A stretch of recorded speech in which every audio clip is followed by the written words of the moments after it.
Welcome back, everyone. Thanks for taking your seats as we get underway with the second component of this, the final day of the Conversations for the Better Futures Forum this morning. I just wanted to highlight a little bit of what we've heard so far, discussions amongst leaders of the Australian Conservation Foundation, the Australian Council of Trade Unions, the Business Council of Australia, WWF Australia and the First Nations Clean Energy Network, and they were really unpacking that blueprint that's ready, the Sunshot Report, to guide the new government as they work with all of us to roll out a renewable energy export industry for Australia. That was certainly the focus this morning. And I felt so encouraged to hear about those jobs, 395,000 jobs, new jobs that will generate $89 billion in new trade by 2040 through the sorts of investments that we're hearing about, those conversations that were happening. That's greater than the economic value and jobs in today's fossil fuel exports. So just giving a sense of the tremendous change we're about to see and starting to already see in Australia. We're now going to move on to the next component of the conversation, and I'd like to introduce Associate Professor Fengshi of UNSW, a world-leading scholar in environmental politics, state society relations and global governance with an empirical focus on China and Asia. Fengshi will introduce some keynotes from Professor Anthony Burke and Scientia Professor Jane McAdam of UNSW that will share some insights ahead of a panel discussion with leading climate security and displacement experts, each bringing advice on how Australia can manage the impact of climate mobility, disasters, water security and other climate risks facing the Asia-Pacific region. It's my great pleasure to welcome now to the stage Associate Professor Fengshi Wu. Please make her welcome.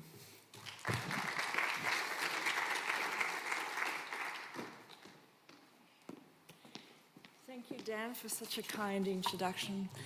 Everybody, good morning. It's wonderful to be back in the auditorium. This is amazing. So for this panel, we're going to do two things. We're going to take you a little bit beyond Australia. We're going to start really talking about the region where Australia is situated in. We want to speak about Australia, but we also really want to speak about all the communities and nations around us and the mutual inferences, and because the context of climate and talking about climate change really makes us much more aware of the mutual impact across nations, across borders. And the second thing is we're going to start introducing some new conversations different from what you have heard so far. We're going to introduce human security as well as traditional security dialogues. So you're going to hear a lot things related to so-called disasters, challenges, displacement, and also national responses and defense responses and so on and so forth. So this is the basic main idea of it, and we're going to really link climate conversations to some other major fields of our society and the major concerns of our country as well as neighboring nations and communities. So we have a very exciting panel. It's a great pleasure to introduce my colleague from UNSW Canberra, Professor Anthony Burke, who is the deputy head of School of International Relations at the Canberra campus. Before this current sort of position, he was a long-term human rights activist and a lawyer as well. So he has a combined experience of both human security as well as the more traditional state-centric types of security issues. So welcome. The first keynote speaker.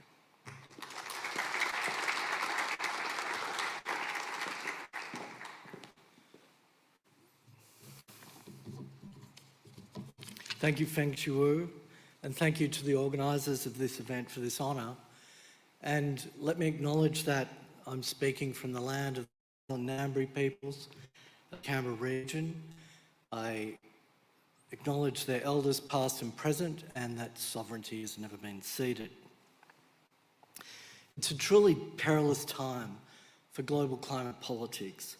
At Glasgow last year, states finally agreed to hold global heating at 1.5 degrees.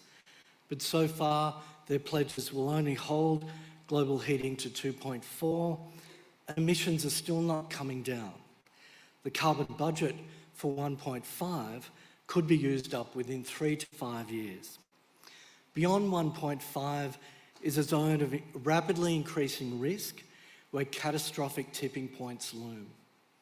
Just in the last 2 years, science confirmed how close they are. The Eastern Amazon is now a net carbon emitter rather than one of the world's most crucial carbon sinks.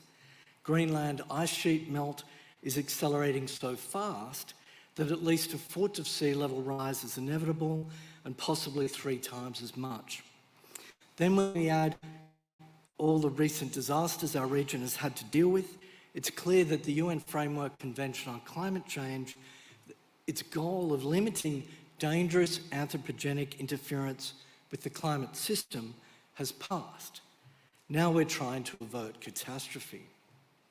And I say this to abandon hope, but to inject a note of urgency and realism into our conversations. The Earth pays no regard to our political compromises and our wishful thinking. The South Pacific has long understood the severity and urgency of the crisis. Sea level rise is an existential threat to some countries, and others face extreme heat, food insecurity, violent storms, and land loss. The Marshall Islands is dealing with a double crisis: rising seas and the radioactive legacy of nuclear testing. So it's understandable that in 2018, the Pacific Islands Forum in its Boyd Declaration stated that climate change remains the single greatest threat to the livelihoods, security and well-being of the peoples of the Pacific. And unlike the prevailing view in Canberra and Washington, they stressed that we need a broader understanding of security that emphasises human and environmental security.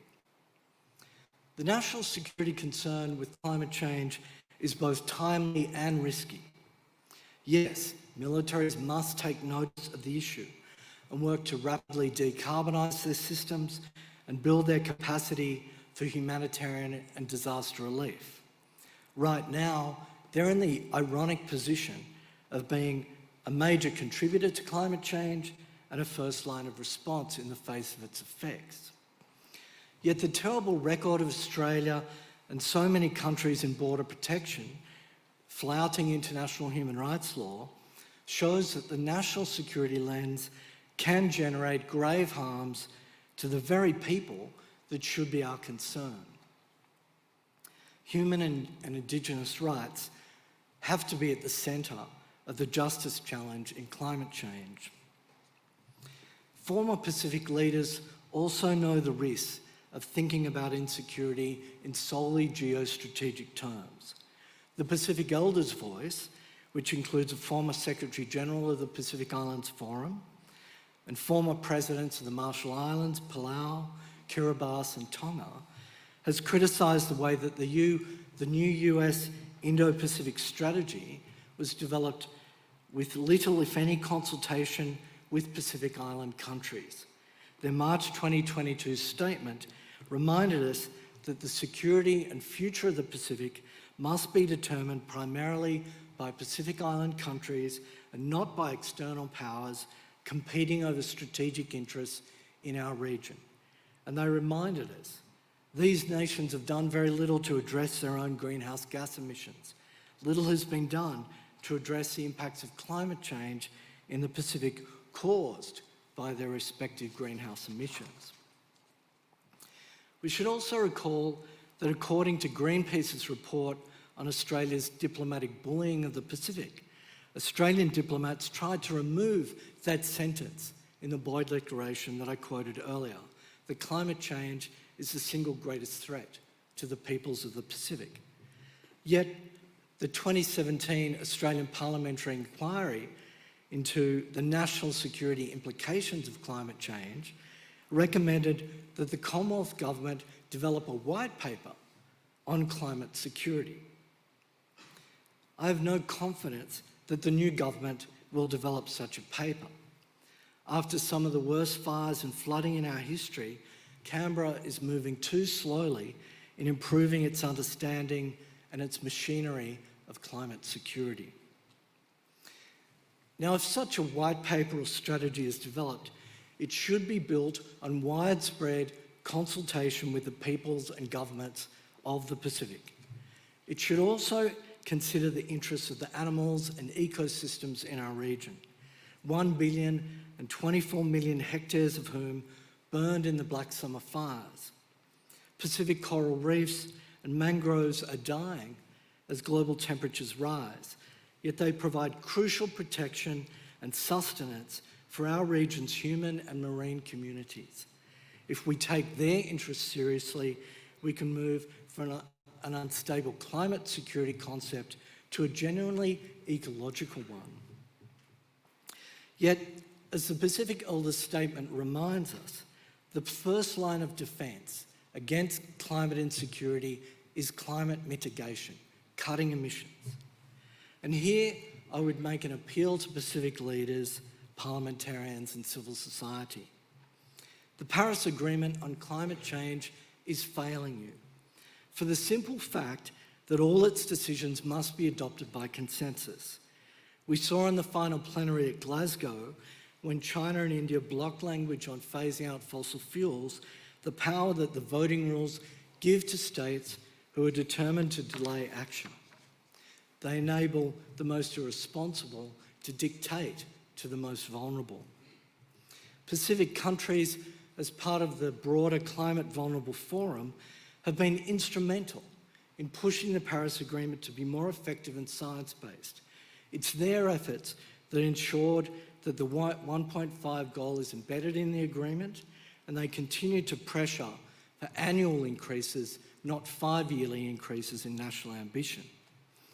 So I was pretty shocked by the clause in the Glasgow Climate Pact that finally committed to the 1.5 goal, but simultaneously embedded a dangerous and unscientific carbon budget for 1.5 that assumes it can be met by reducing emissions 45% by 2030 and net zero around mid-century.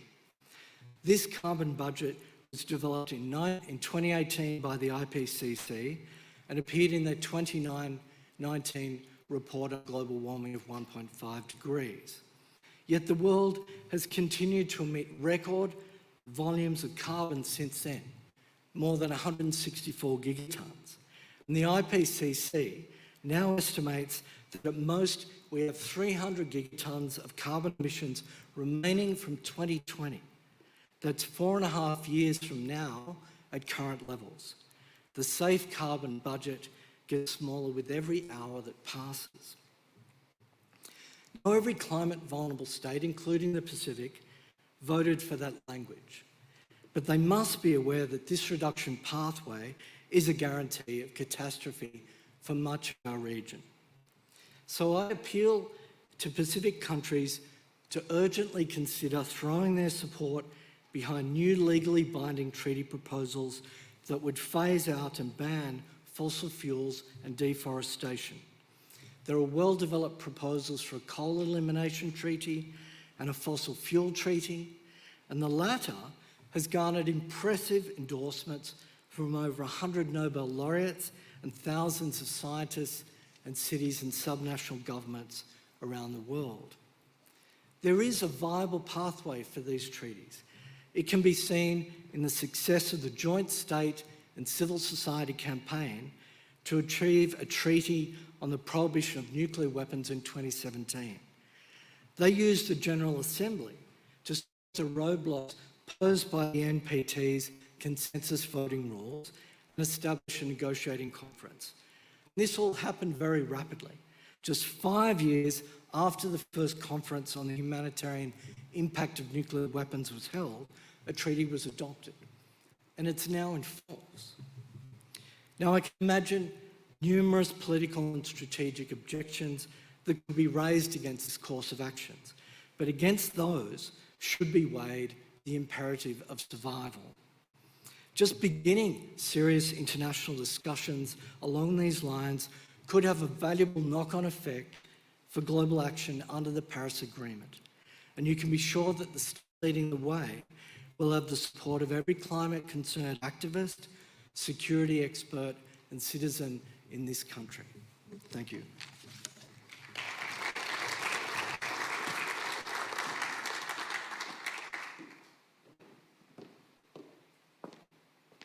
Thank you very much. Thank you for giving us such a thought-provoking keynote.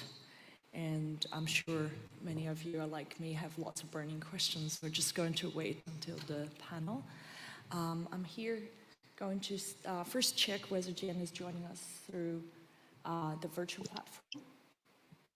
So Professor Jen McAdam is going to join us through the virtual platform, and she is the Scientia Professor of International Refugee Law at UNSW. She is a world-renowned expert on international refugee affairs. She also leads and directs the Kaldor Center for Refugee Research. She has been named as an Officer of the Order of Australia. She has been nominated on list of most influential women in Australia. She has done tremendous work in this field, and we're very happy that we have you here, Jen, with us today. So the floor is yours. Thank you so much for that warm introduction and for having me at this very important conference. I'd like to acknowledge the traditional owners of the land on which I am, the Darramaragal people, and pay my respects to elders past and present. Last year, there were close to 24 million internal displacements linked to disasters, over half of which were in our region. Disasters now cause almost 3 times as much internal displacement than conflict. And climate change amplifies their frequency and severity, meaning that displacement will likely grow. In fact, even if carbon emissions were reduced, the degree of baked-in climate change means that things are going to only get worse before they get better. So that means that we're likely to see more and more people on the move. Neither international law nor the domestic laws of most countries provides a clear-cut status to people who are displaced by the impacts of disasters, climate change, or environmental degradation. While refugee and human rights law may offer protection to some, it won't be an attainable solution for many. That's why it's essential for governments to anticipate and plan for movement, including by creating special humanitarian visas for those who are displaced, as well as migration opportunities to let people move before disaster strikes. As we know, Pacific leaders have declared climate change to be the single greatest threat to the livelihoods, security, and well-being of their people.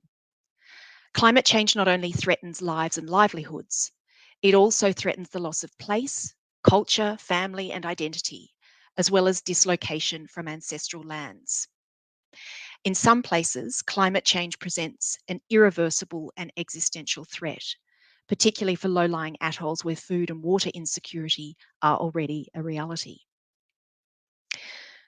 We know that most Pacific peoples want to remain in their homes, but there is a reluctant recognition that movement may be necessary and that considered proactive responses have the best chance of ensuring that people can move in a safe and dignified and rights-respecting way.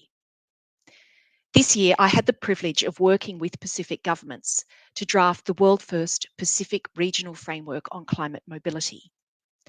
The framework is intended to assist countries to plan for and manage the movement of people within and from the Pacific in a predictable and secure manner. It identifies strategies to build the adaptive capacity of Pacific Pacific communities to remain in their homes for as long as possible, as well as to create dignified pathways for movement where desired, and to provide protection and durable solutions if displacement does occur. So what should Australia be doing? Well, essentially we need a toolbox of responses implemented in dialogue and partnership with our Pacific neighbours. Targeted policy interventions now could reduce the risk and extent of displacement in the future. So first of all, we should support disaster risk reduction and climate change adaptation to build resilience in communities. By systematically integrating disaster risk reduction measures, there's a better chance that when disasters occur, some people may avoid displacement altogether, or at least be displaced for a much shorter period of time. The UN Office for Disaster Risk Reduction has estimated there could be a 60-fold return for every dollar spent on preparing for disasters. Yet even here in Australia, only 3% of disaster funding goes towards preparation, compared to 97% on recovery. Secondly, Australia has legal obligations not to send people back to countries where they face a real risk to their life or a real risk of inhuman or degrading treatment, including on account of the impacts of climate change. The UN Human Rights Committee has expressly recognised, and I quote, that the effects of climate change in receiving states may expose individuals to a violation of their rights, triggering the non-refoulement obligations, that is, the non-return obligations of sending states. So far, though, no case has succeeded on the facts at hand. That's why Australia should also create special humanitarian visas for Pacific people who are adversely affected by the impacts of climate change and disasters. These should be available both for those who are already here when disaster hits, preventing their safe return home, but also such visas should be used to help people to find safety in the aftermath of a disaster. In a report produced by the White House last year, the United States acknowledged that it had a national interest in creating a new legal pathway for humanitarian protection in this context. So there's a strong case for countries like the United States and Australia also to create targeted resettlement places for people from particularly vulnerable areas so that they can move in advance. Thirdly, we should enhance voluntary migration opportunities to help people move on their own terms. Migration can be a form of adaptation to climate change and an important risk management strategy. But people's ability to move safely and lawfully is largely conditional on other countries' immigration settings. Smart migration policies can provide people with choices to take control of their own lives rather than being displaced when disaster strikes. The Lowy Institute has pointed out, for instance, that if only 1% of the Pacific's relatively small population were permitted to work permanently in Australia, that would bring more benefits to people of the Pacific than Australia's aid contribution. Policies here could include bilateral or regional free movement agreements, training programs that help prepare individuals to find work abroad, preferential access to labour, education, or family visas. The Australian government's recent announcement of a new Pacific Engagement Visa is a welcome step, because this would allow 3,000 Pacific Islanders and their families to move permanently to Australia each year, rather than being stuck in cycles of temporary work and separated from family at home. It remains to be seen how this visa will operate in practice. For instance, will there be more places for people from particularly vulnerable countries, or will it just expand opportunities for already highly mobile countries such as Fiji, Samoa, and Tonga? Fourthly, planned relocations of communities are another proactive response that can help people move out of danger zones or to move to safer areas in the aftermath of disaster if they've been evacuated and it's not safe to go back. In the short to medium term, most planned relocations in the Pacific will be internal, across short distances, and generally from a single site of origin to a single destination site.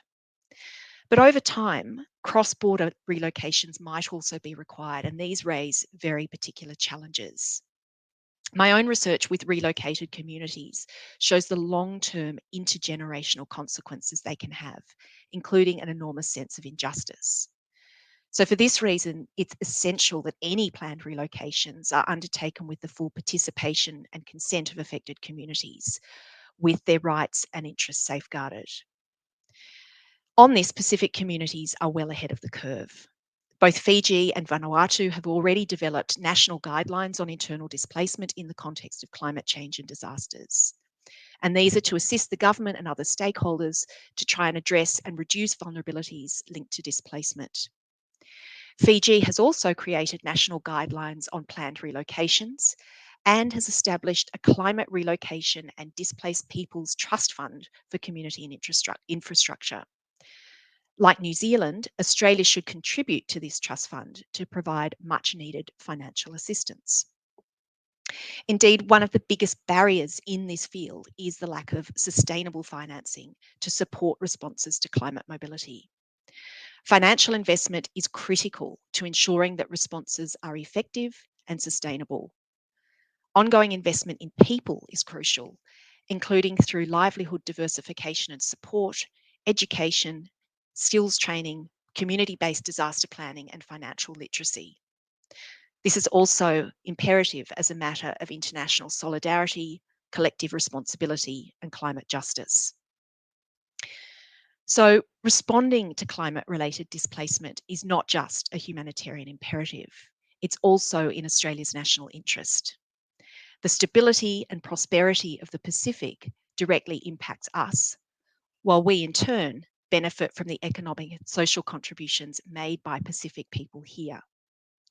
By enhancing migration opportunities, Australia could concurrently create economic opportunities, provide a release valve for communities facing demographic, environmental, and financial challenges, and reduce people's exposure to the impacts of climate change and disasters in the Pacific.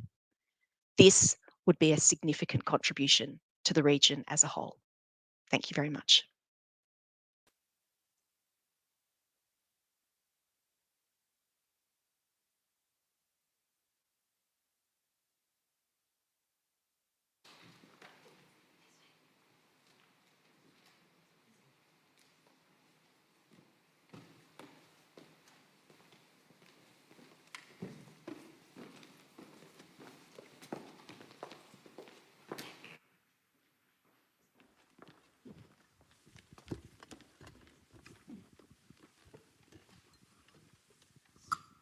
To both speakers. I don't know how you in the audience feel. I was really on the edge of my chair.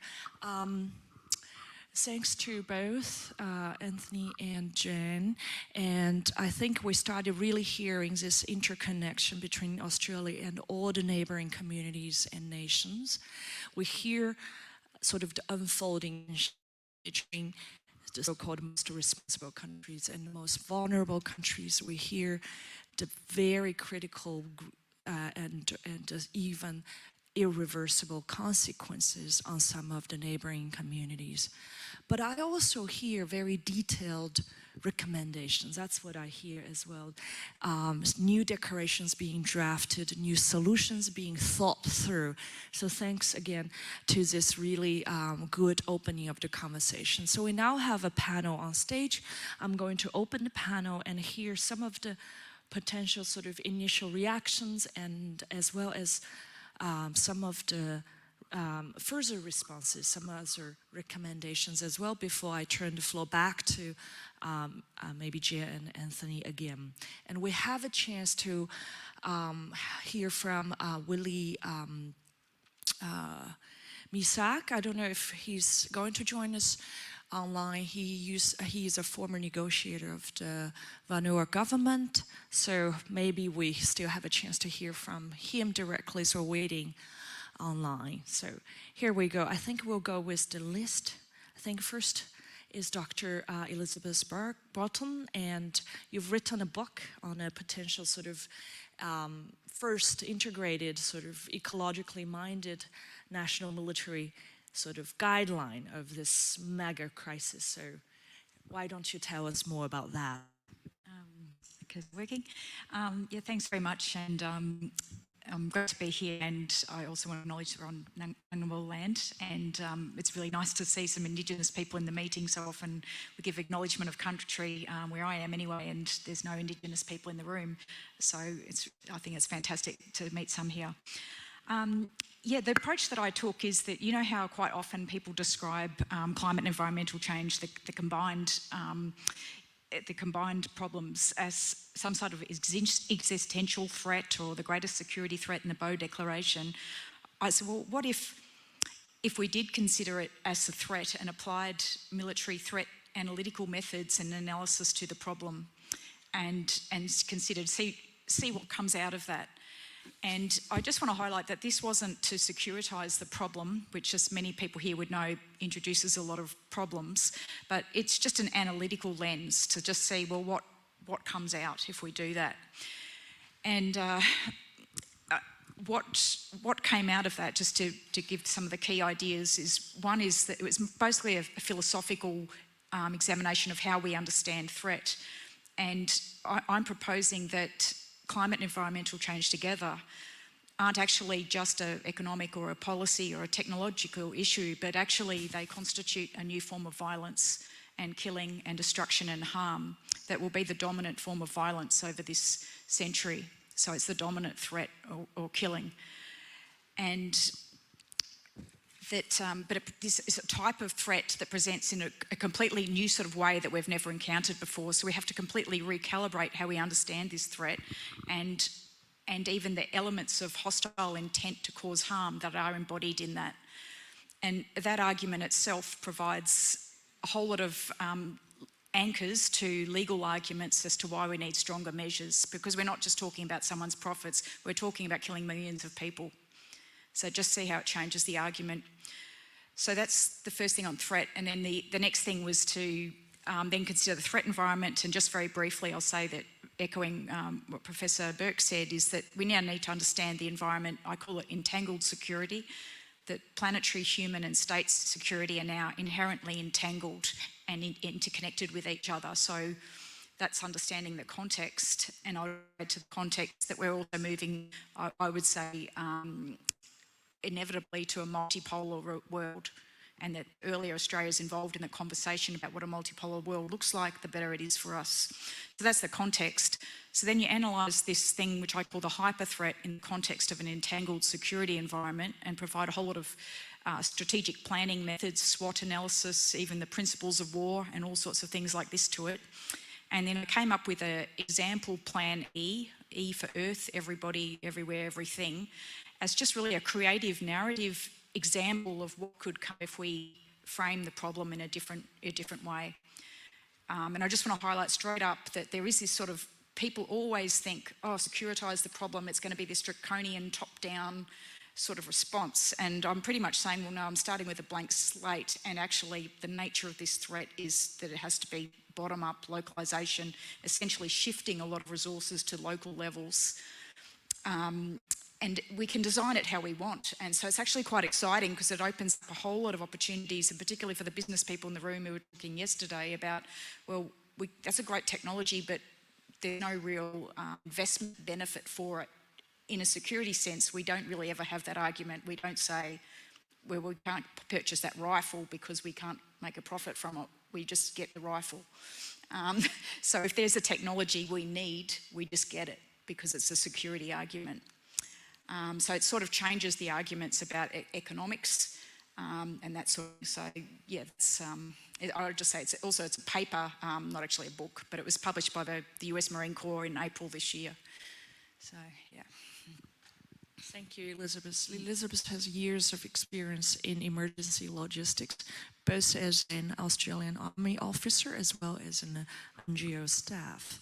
And she's worked in different parts of the world. So I think it's really an idea and a recommendation based on solid, real-life, on-the-ground experiences. Similarly, our next panelist, Ian Cumming, also has a bit of the military background, but also as a civil engineer, as well as a legal expert. You have a bit of, now you advise independently on climate and security related issues. So it'd be very interesting to hear your immediate thoughts as well as your main sort of recommendation as well. Thank you very much, and I also recognise that I am on Ngunnawal and Ngambri land, and I pay my respects to their elders and my elders who are in the room, and I recognise all of you as potential elders within our society as we all become custodians of this land in support of our Indigenous people. One of the things that I recognised out of my time as Climate Security Advisor inside Defence is that there's an emptiness that we currently feel in big planning events. We don't have a recognition of what our national risks are. We don't have an extant national security policy. So we can't have a look at it through a climate changed lens. And I think if I was to say one thing that we need to do holistically is have a common form of language which is consistent with the sort of things that I've heard across a multitude of speakers in the last 2 days. It needs to be, or planning needs to be, encompassing of all. It needs to hear all voices, much like the Jobs Summit. You could probably contain a climate summit. The solution is not singular, it is incredibly complex. And Defence Forces are generally pretty good at complex planning, but they are only because they call in multitudes of experts and develop policies on the back of that. So if there's one thing that I would contend is required right across the spectrum of society, defence, industry and government departments, it's to recognise that you need to look at what the risks are that you currently face and then look at them through a climate change lens, not just a renewable energy lens, not just an adaptation lens or a mitigation lens, the holistic climate change lens. And then ask, what do we do in the future? There are multitudes of examples of how that is being done in the financial world right now, and in many cases they're leading us. For example, the TCFD is asking those who have fiduciary responsibilities as directors, what is your company going to do in a climate changed world? Simple question, but only about 5% of all respondents actually have an answer.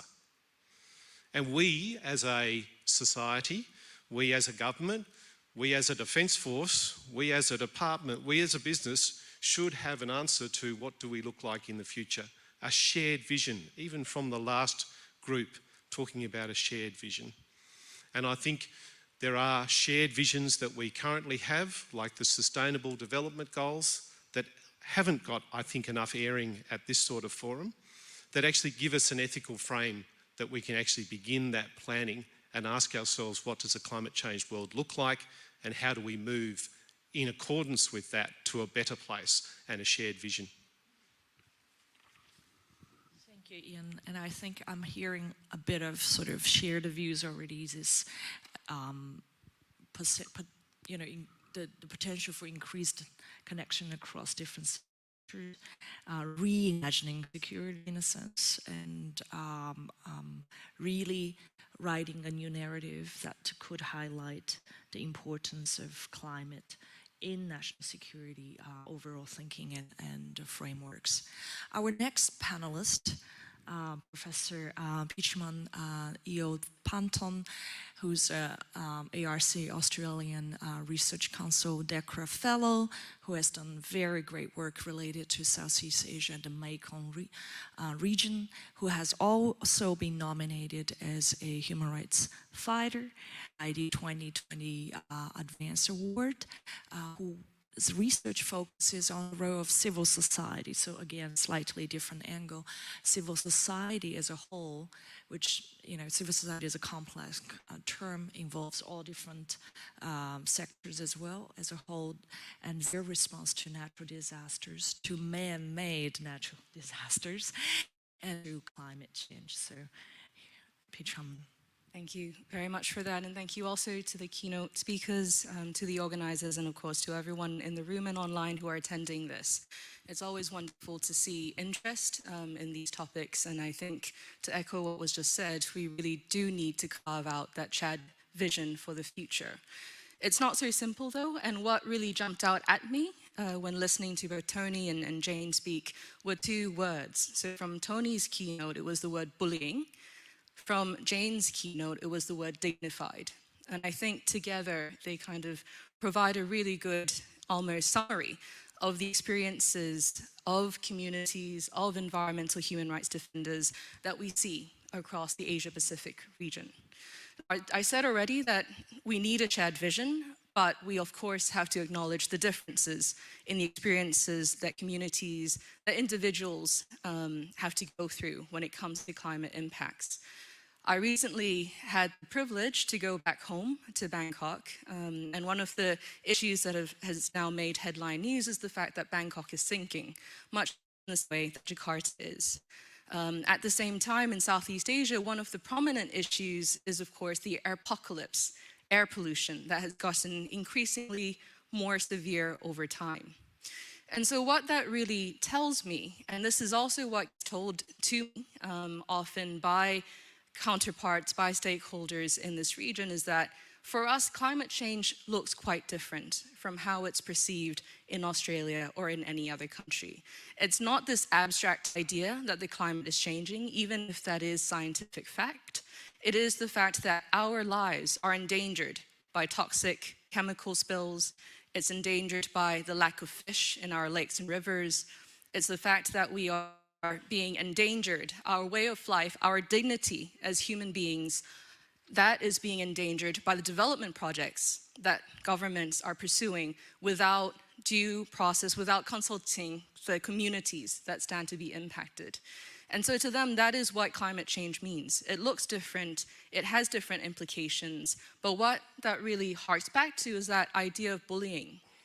What we've seen over the course of the COVID-19 pandemic is increased bullying of environmental human rights defenders. This is despite the fact that, of course, the General Assembly has recently acknowledged the right to a clean, healthy, and sustainable environment as being a universal human right. And despite the fact that this is a right also enshrined in the constitutions of many countries, not just in the Asia-Pacific, but in the world. And yet, the level of persecution continues to increase. In the Philippines, the anti-terror law is still used to persecute and criminalize the activities of environmental human rights defenders there. So the reason why I'm talking about these defenders is because they are the ones on the front line for the climate fight. They're the ones experiencing the full brunt of bullying, whether it be from governments or other actors. And these are the people that we need to be paying heed to. I was asked to reflect on what can Australia do more to support climate resilience, adaptation in the Asia-Pacific region. Again, it boils down to understanding and appreciating the differences in the experiences that communities face across this region. At the same time, I think going back to the word dignified, it's about treating environmental human rights defenders, it's about treating communities with dignity and paying heed to what they have to say. All of this, of course, sounds great. In practice, of course, it's much more difficult, and it goes without saying that current policy responses, not just in Australia but elsewhere, remain lackluster at best. But it means that we need to do more in this space. And it's not enough to set up a Department of Climate Change. We actually need to see real engagement at the local level with communities, not just in Australia, but in the region as well.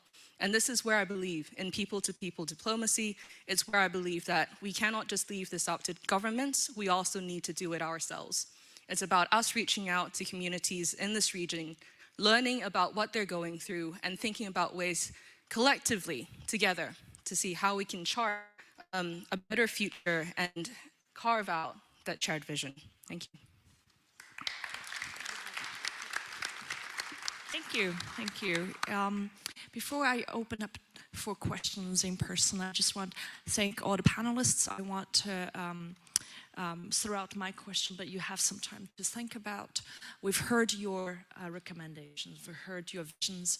I would like to hear, what do you think your biggest sort of rhetorical or discursive enemy, in a sense, or challenge, an alternative narrative against yours?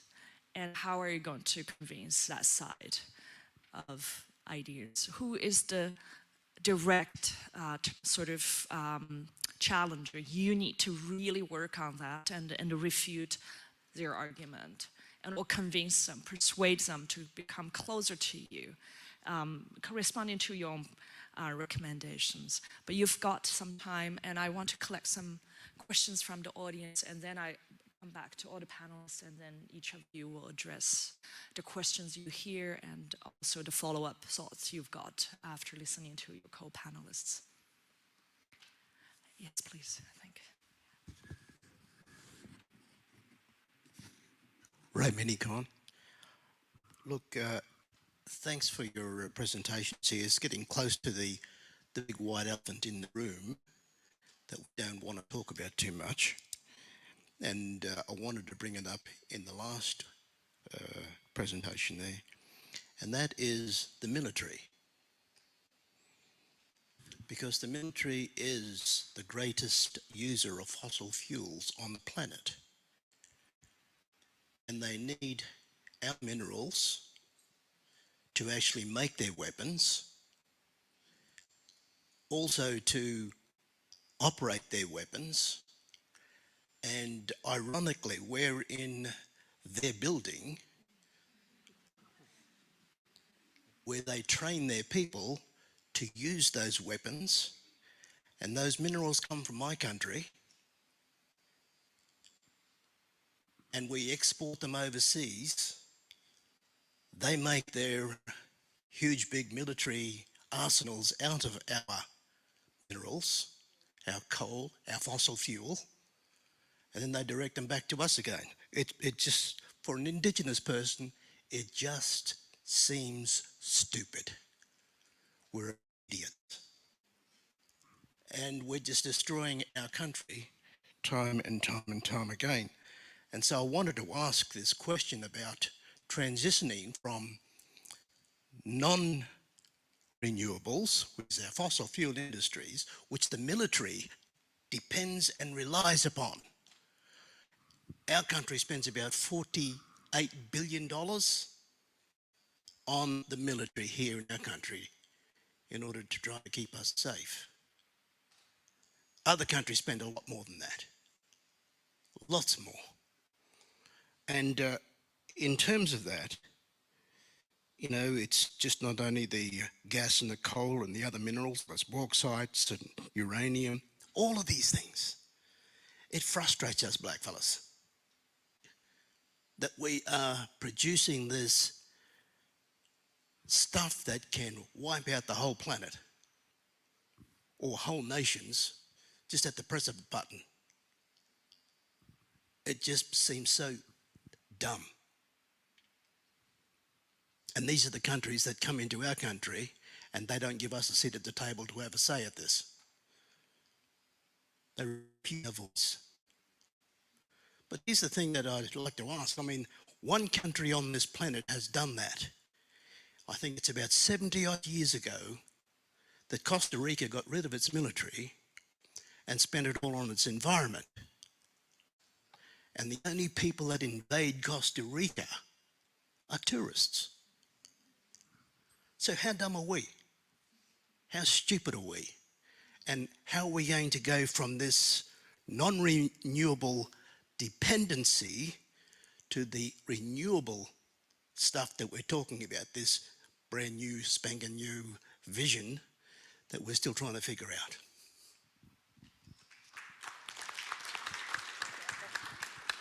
Thanks a lot. Thank you. Especially right now we have conflicts going on, and I think it's considered big disruption of the climate discussion because suddenly traditional fuel is much more critical than ever in a sense. Any other we're taking this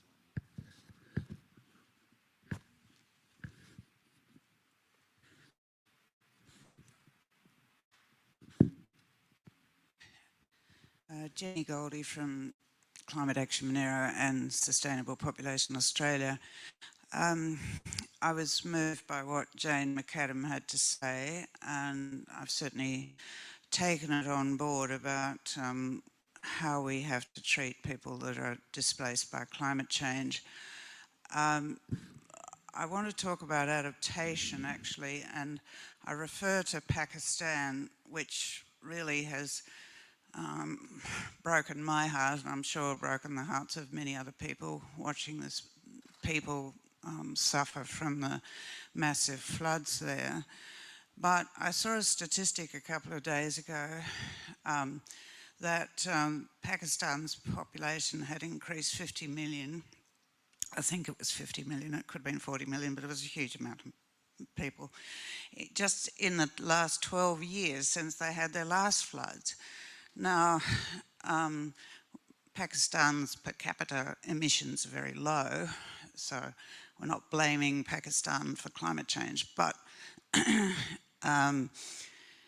surely with crops being inundated and so on, the amount of food that's going to be around is less, but there are far more people, and so their ability to adapt is much more difficult.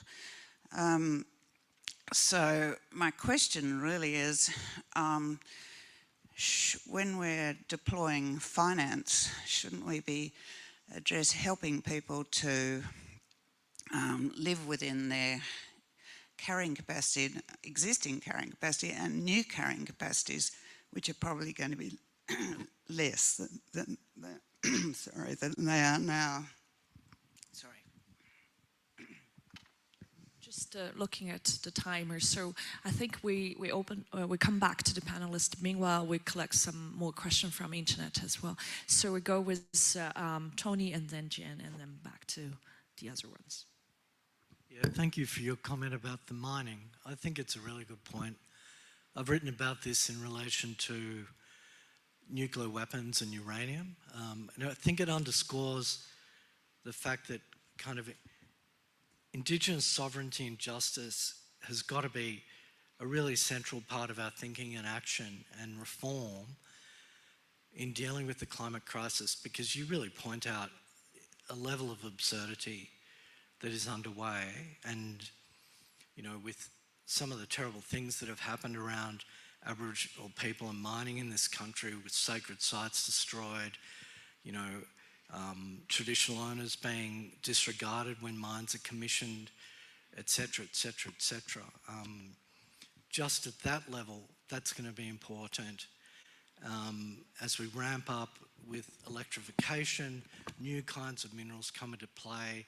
Everyone's interested in how strategic they are, but not so much in the justice questions, other than Tesla wants to get out of cobalt because it's especially problematic. So I just wanted to thank you for that comment. Jen, please. Jen, please. Thank you very much for both those questions and the commentary that were associated with them as well. Perhaps if I just refer to the second one, I mean, yes, obviously what we're seeing at the moment in Pakistan is a dire humanitarian catastrophe, and yet, you know, the writing has very much been on the wall, and we're likely to see this playing out over and over again all around the world. Obviously, questions of sustainability, of so-called carrying capacity of certain environments is a crucial one, and it's been one that's been under discussion for many, many years, at the same time as it's one that no one really wants to have that discussion about. So it's certainly relevant, but at the same time, what we need to be considering is how do we deal with what's in front of us at the moment, and not premise assistance. And I'm not suggesting this is what the person asking the question was saying, but I don't think we should be somehow gauging, well, should we be giving this much assistance given that we feel that perhaps not that many people should be living in a particular environment.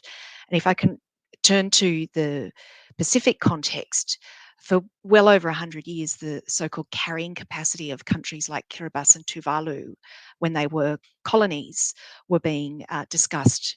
And back in the early 1900s, there were, you know, moves afoot to relocate populations to other parts of the Pacific. And so in one respect, the conversation that we're having now is not a new one, but it is given added pressure and urgency because of climate change as well. So in the Pacific, that's why I mentioned that sometimes migration as adaptation can actually alleviate resource pressures and resource scarcity for communities to enable people to remain there for longer, while others move abroad and remit money home to help sustain you know, that remaining population.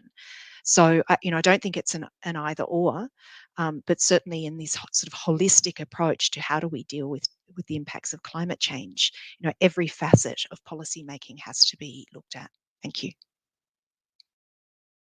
Thank you. Thank you. Particularly the note also to highlight there should be a holistic, and migration is one of them. And Thank you. Okay, now we're back to the panelists, and we go around and see if you have follow-up thoughts.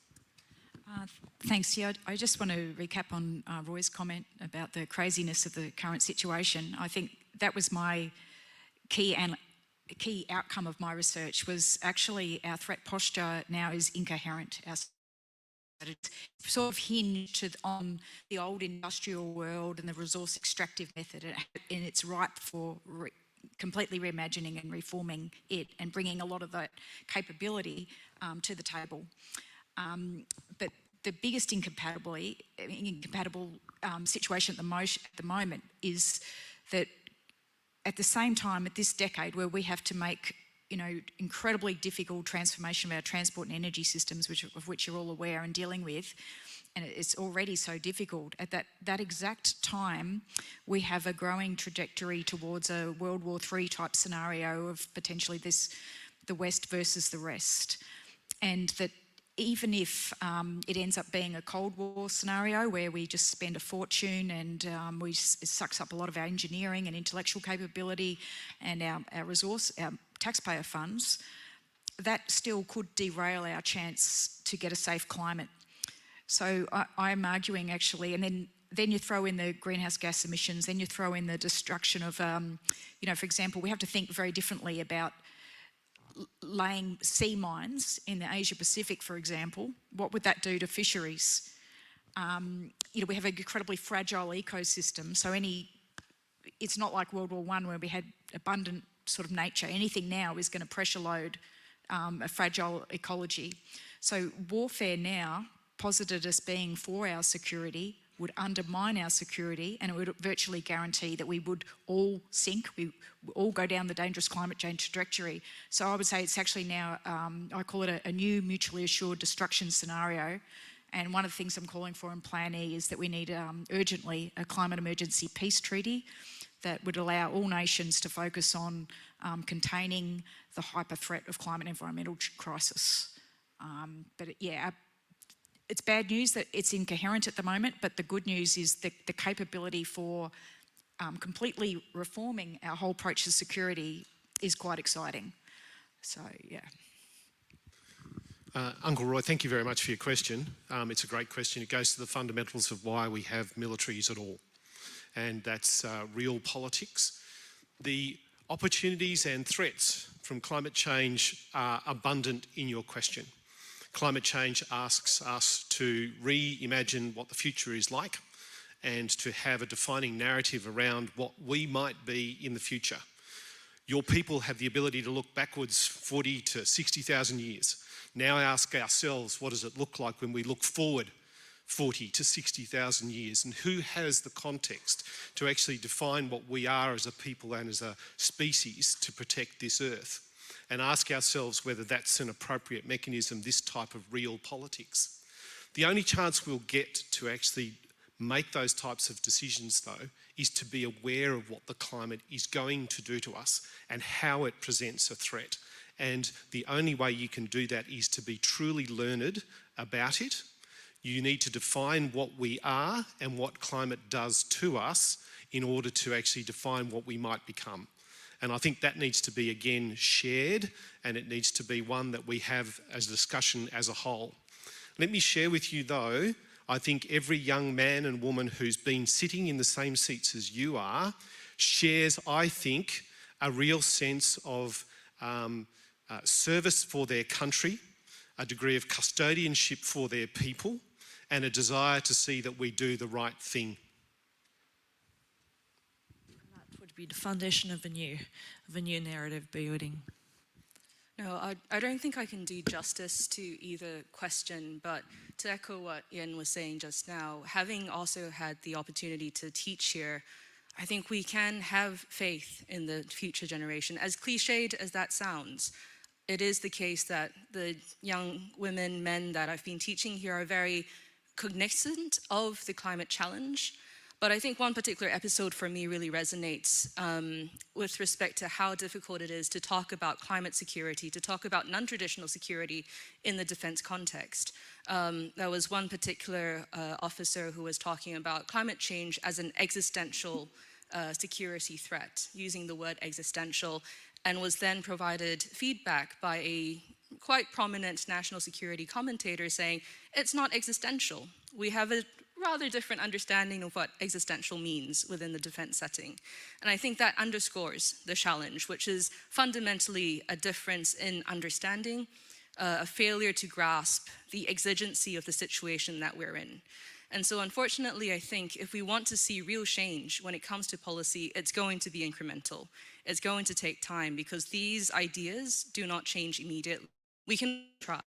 But speak to the second question, I think to echo what Jane was saying earlier, it is important that we think about what the local needs are as well. I mean, I think part of the issue with development financing right now is that it's more about what the donors want, less about what the people receiving it actually want. And so we need a more rights-based, needs-based approach to development financing.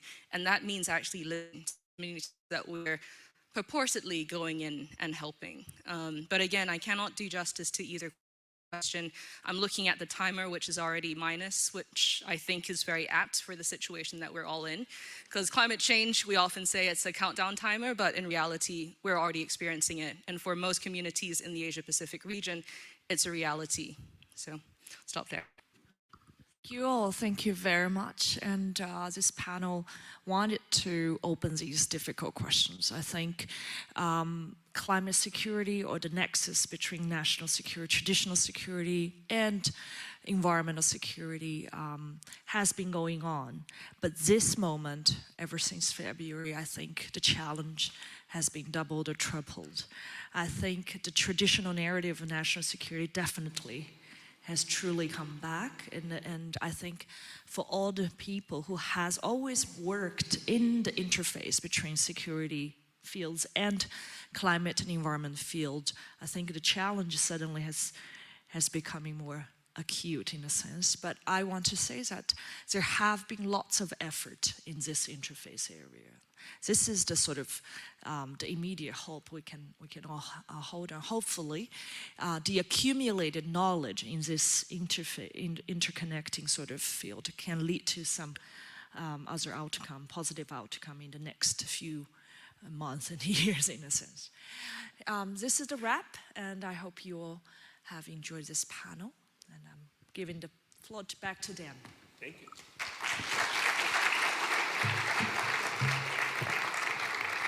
Thank you very much to the entire panel and especially to Associate Professor Fengshi Wu for facilitating that and bringing out so many of those topics that, as you just mentioned, we do find it difficult to have those conversations. But in terms of some of the key themes there around the tremendous displacement that we're seeing already and being clearly exacerbated in some places, as one of the questions referred to there, but also this sense of urgency that there simply isn't time to waste as these issues are compounding.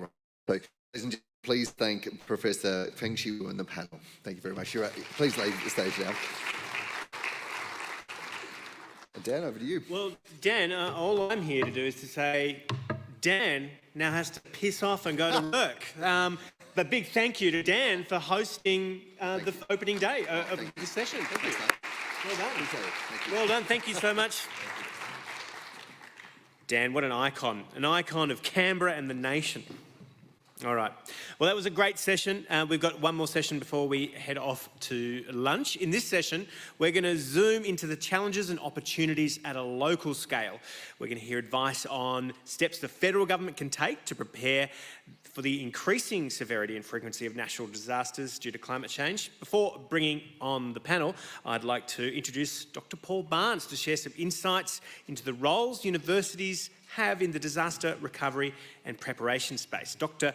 Barnes has over 25 years of experience within the public sector emergency management, and as a practitioner academic, he doesn't like being called an academic, in risk and crisis management. Paul has completed projects for APEC, the ERA, the Australian Department of Prime Minister and Cabinet on national risk assessment frameworks. And Paul absolutely loves William Gibson novels, mostly Neuromancer, because it mentions cyberspace way back in 1983.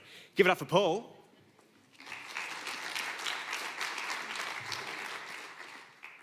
Thank you. one of the issues about science fiction is that it talks about the future with cognizance of the past and the present. And William Gibson, in the novel Neuromancer, some of you may have read it, and if you haven't, please go ahead and purchase it, or I don't have any issues, any income from suggesting this. But the critical thing, one of the critical quotes from that particular novel is that the future is already here, it's just not evenly distributed.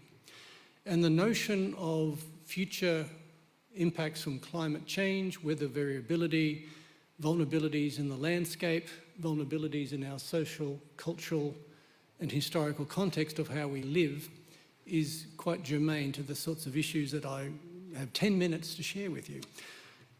I've been asked to refer to the five key elements or key issues that the federal government can do to assist local governments.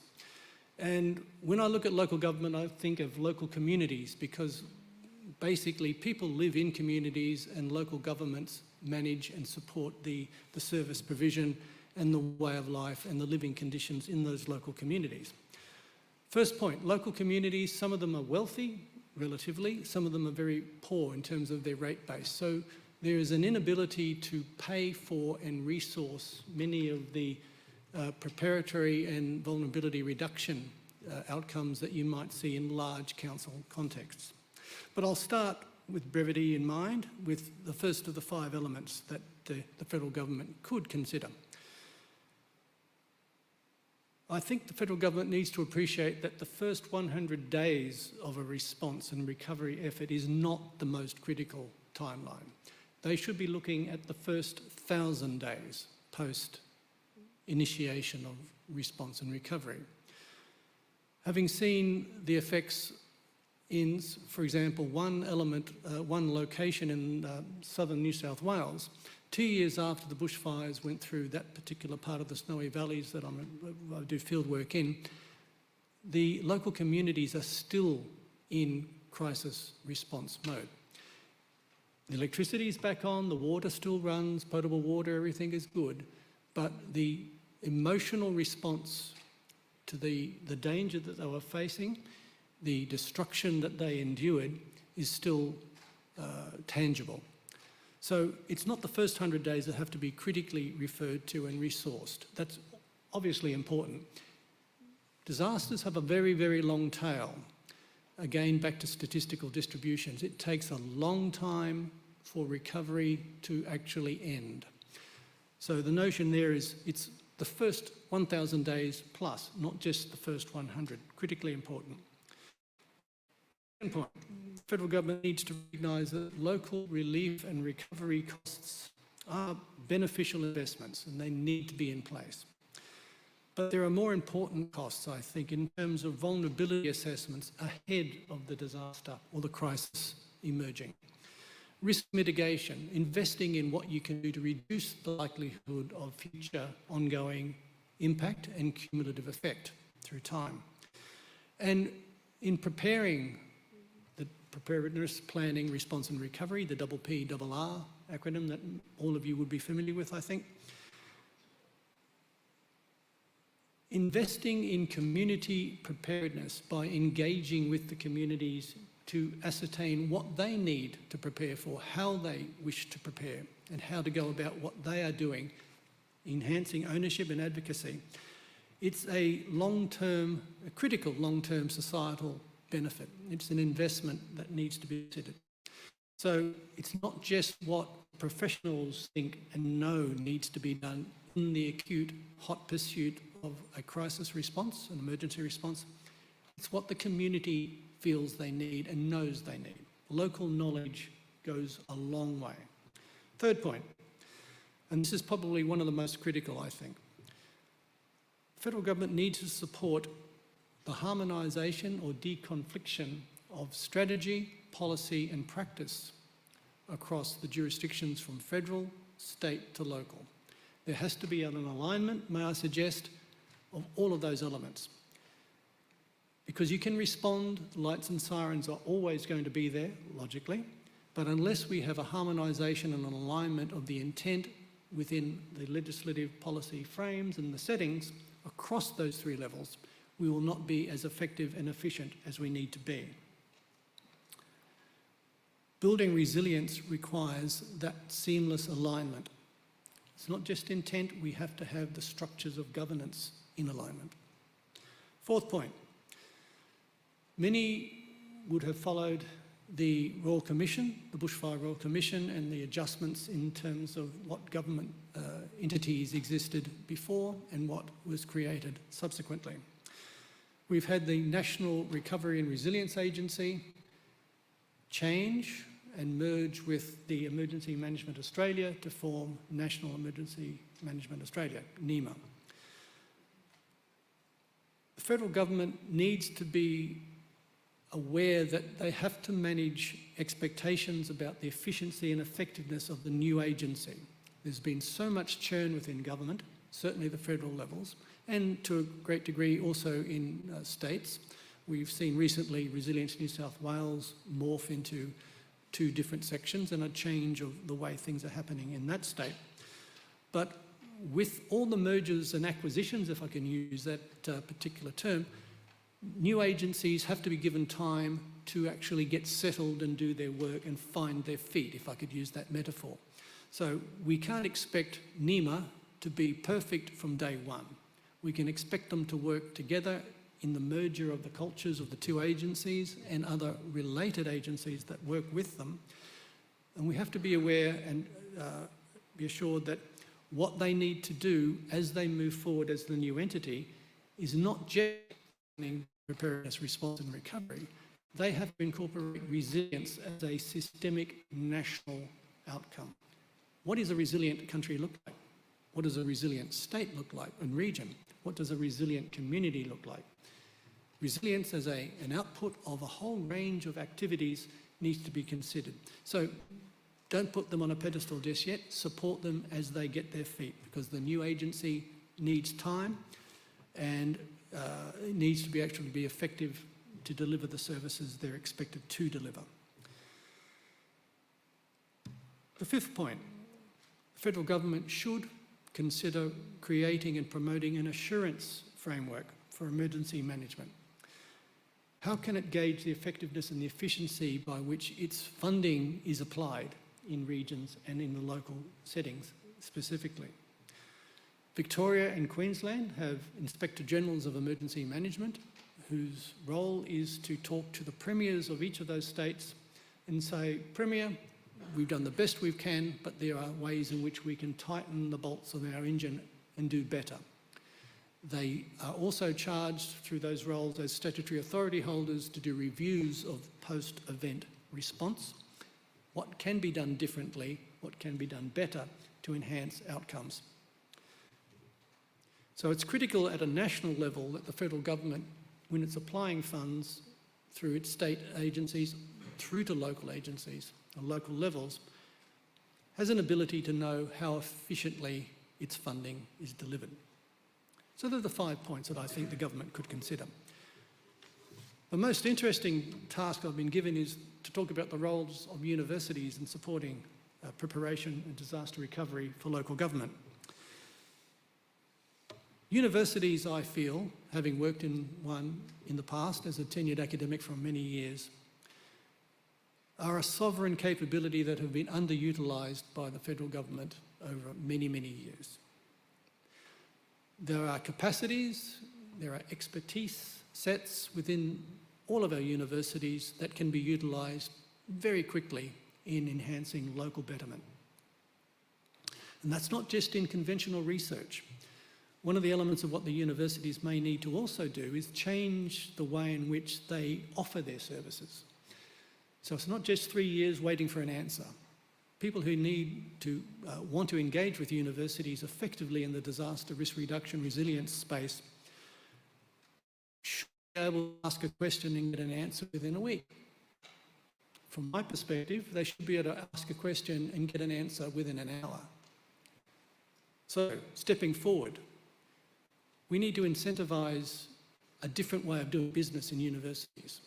We don't want to commercialise them to the point where they are consultancies, but who do you want to go to? Do you want to go to a specialist university group that has a team of people who have vast experience and are mentally agile and able to really think, to deliver quick answers? 80% of the answer is what you'll get from a large consulting company. Maybe you'd like to go to a university and spend less money and get the same 80% result. So the government needs to incentivise universities to work in a different form. Obviously, they have to sustain their conventional R&D, teaching, high degree research, etc. But have a revolving door. Let academics come and work in the government. Let them work in private sector. Bring the private sector to the university. Bring the government to the university. It happens in other parts of the world. It doesn't happen adequately in this country. So, moving forward is make the doorways open and revolving. Share expertise. Bring the people together. One of the other elements of stepping forward is that the federal government should consider, in my opinion, establishing a national consortium of higher research institutions and teaching institutions working together collaboratively. Not every university is a specialist in all areas of PPR, resilience building, but there are some pockets of excellence that should work together. So the federal government would do well to invest in facilitating a national consortium of universities that all have different expertise, skill sets, working in a collaborative sense. One of the elements is that they can share teaching.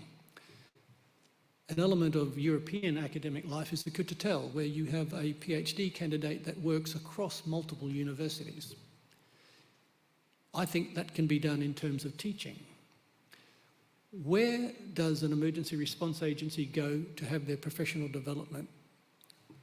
They could go to a university or a consortium of universities.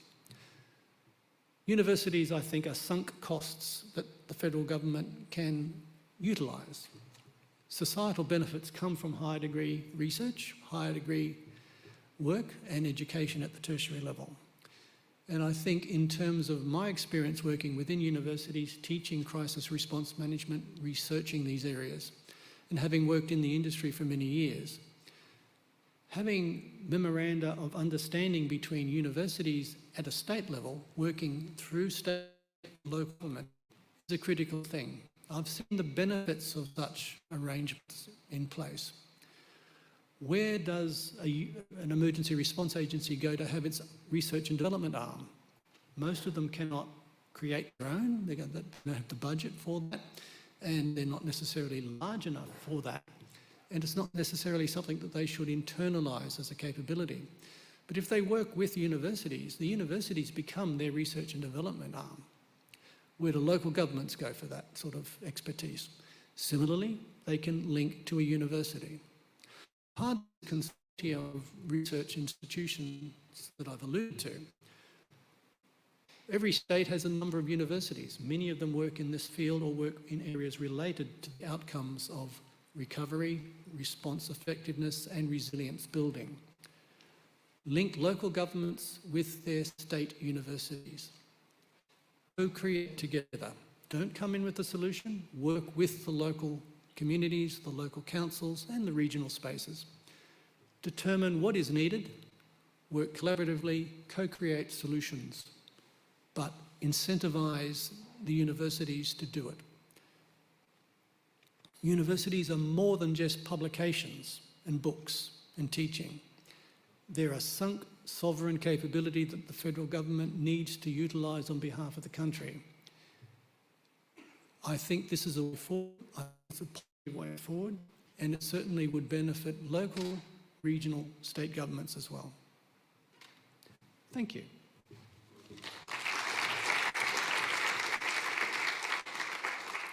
Thanks very much, Paul. We don't often think about our tertiary education like that. That's wonderful.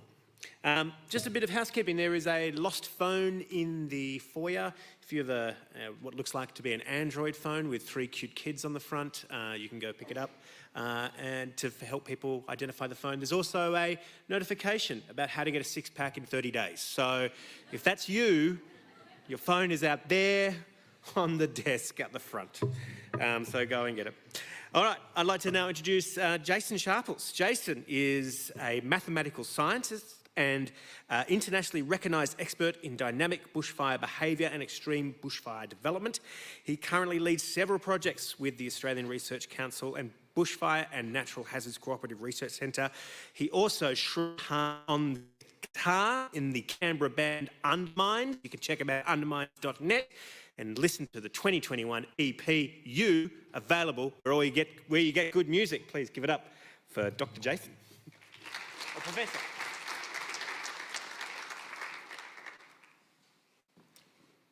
All right, hi everybody. So I just want to start by acknowledging that we're here meeting today on Ngunnawal country and pay my respects to the elders across time. I believe there's some slides going to appear and I'm going to have to wave my hand to make those change. But basically what I wanted to do today was really reinforce kind of a really obvious point, almost a self-evident point. And that point is that when it comes to building resilience in communities, you really need to have a good understanding of the hazard that you're building resilience to. Okay, so without having a comprehensive understanding of the hazard, such as bushfire, that you're trying to build resilience to, then any sort of measures you take to try and build resilience might be sort of on pretty shaky grounds. So I guess when you think about the impacts of climate change, they're local and they're sort of manifested in hazards like bushfire. So when you want to try and understand how you mitigate these sort of local impacts, it really comes down to understanding the hazard. Okay, so I really want to try and emphasise that point. I guess the same thing will be true for other hazards, but I'm a bushfire scientist, so I'm just going to talk about bushfires today. So we can go to the next slide, please. So I think most people are familiar with these sorts of devices that you can see on the screen there, particularly the one on the left. The one on the right is the new one, which was just introduced at the start of this month, the new Australian Fire Danger Rating System. What I want to talk about with these two measures is they basically tell you the fire danger level. Okay, I think most people have a basic understanding of what fire danger is. Essentially, hot, dry, and windy, and how dry, how much rainfall we haven't had, all goes into producing this level or this measure of fire danger. What most people don't realise, though, is that the science that went into development of these sorts of measures are kind of represented by the pictures that are sitting above them. Okay, so on the left there, you can see a little fire burning up on Black Mountain. This is Alan MacArthur and his group back in the 1960s. So it was through experiments like this, where they measured the rate of spread of the fire, they correlated it with weather conditions such as temperature and relative humidity, wind speed, which then went into forming the fire danger meter that you see below it there. Now, even though we've come a long way, and the picture there on the right is a similar sort of experiment being conducted in about 2014, I think, in Victoria. The idea underpinning the meter hasn't really evolved, right? If we want to understand fire danger, we sort of go out, we light fires, we observe them, and we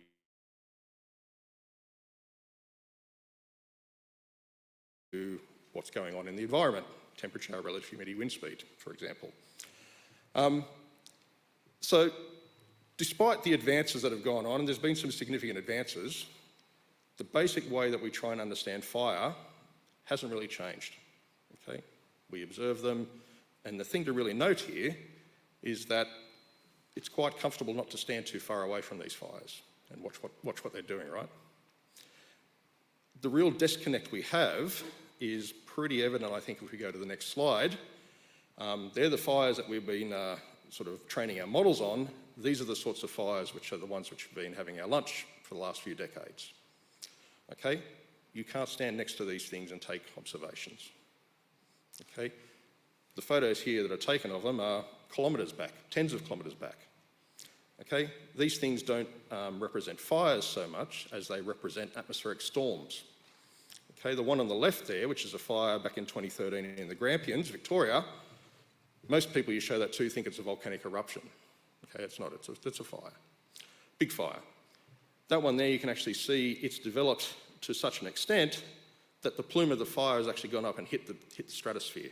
Okay, and you can see that in the sort of anvil shape in the cloud there.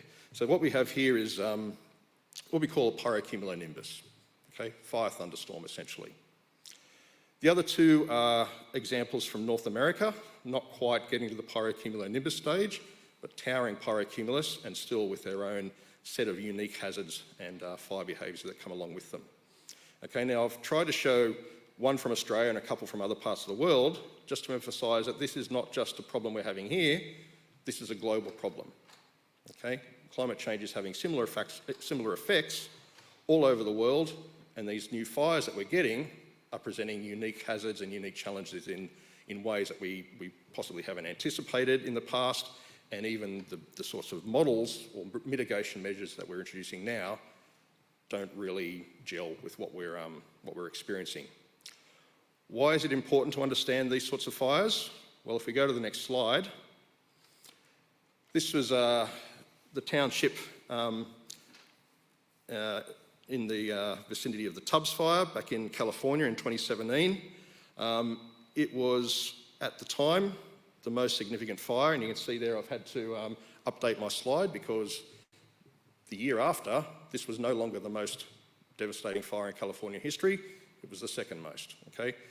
The most devastating fire was in 2018, the Camp Fire.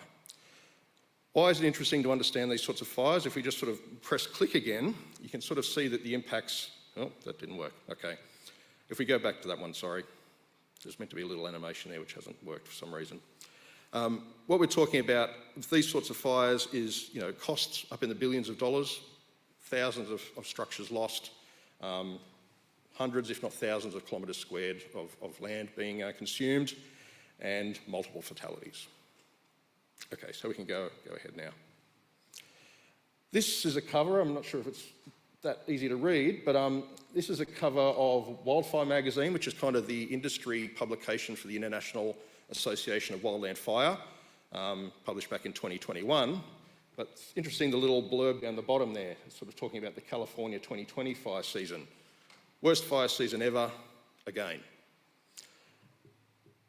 The table on your right there has two lists. One's the largest fire in California, and one of the 12 largest, and one's the 12 most devastating or destructive fires. The red ones there are all fires that occurred in 2020. Okay, and if you were to sort of be able to hone in on that list, I think you can probably see you've got the Camp Fire at number 1, most destructive, the Tubbs Day Fire as number 2. The third one is the Tunnel Fire in 1991. That's the only fire in that list which occurred before the year 2000. Okay, all of the other fires on that list are post-2000. So this is, again, sort of, I guess, indicative of a change in the nature of the hazards that we're dealing with. Okay, around 2020 is, in terms of fire behaviour and the types of fire we're getting, kind of a tipping point. Okay, not just in California, also in other parts of the world. And if we go to the next slide, you can see that in Australia, something kind of strange happened. Okay, what we're looking at here is the cumulative total of number of pyro-CBs in Australia. Okay, so this is a data set which has been put together by our colleague Rick McRae, who's an adjunct professor here, but in collaboration with an international team. So what you're seeing here is it goes right back to the satellite record, because you need satellites to be able to confirm if one of these events have happened or not. But sort of way back, you know, in the early 80s, we had Ash Wednesday, and then we didn't really have anything. Okay, a few little blips around the mid-90s, but then from about the year 2000, we had Canberra, we had 4 pyro-CBs, the 2006-07 fire season, another bunch, 2013 was another bad year, and then you can sort of see right towards the end things jump up markedly. Okay, so the last bar there is the Black Summer season, but what most people don't realise is that even the season before the Black Summer season, we had a decent number of pyro-CBs, okay? Around something like 10, I think. And they were mainly in March 2019, technically the season before. So I guess what we're really seeing here, both in California and in Australia, is around the year 2000, late 90s, early 2000s, there was this kind of switch to these fires becoming more prevalent and showing up in our record a lot more. So we can go to the next slide. So it's not just the intensity of these fire events that is changing, it's the scale that they cover. Okay, so here you can see fires. This is meant to be a GIF, which isn't working, but you can see the extent of the fires across the southeast of Australia. If this was to play, you would see these fires developing and developing multiple firestorm events, which is what we saw in that last record. So this is not just one sort of local government area that's being affected on a given day. Okay, this is multiple states, local government areas, all with the same problem on the same day. So there's questions that this then raises about resources. Okay, how do you share resources?